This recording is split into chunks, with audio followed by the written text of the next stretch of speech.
పాక్ వరుసగా డ్రోనులతో భారత్ పైన దాడి చేస్తుంది. వాటిని భారత్ తిప్పికొడుతుంది. ఈ నేపథ్యంలో ఇరు దేశాల మధ్య యుద్ధ వాతావరణం నెలకొంది.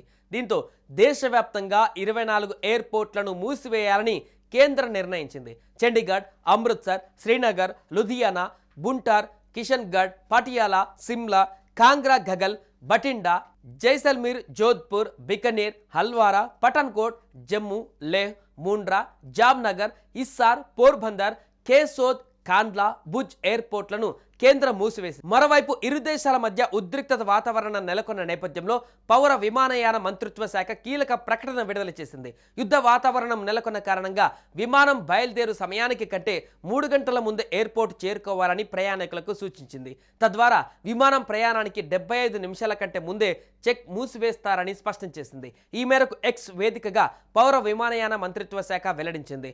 భారత భూభాగంలోకి పాకిస్తాన్ తాజాగా క్షిపణి, డ్రోన్ దాడులను ప్రారంభించిన తర్వాత ఇరు దేశాల మధ్య ఉద్రిక్తతలు పెరుగుతున్న నేపథ్యంలో గురువారం దేశవ్యాప్తంగా 24 విమానాశ్రయాలు మూసివేయాలని భారత్ నిర్ణయించిన సంగతి తెలిసిందే.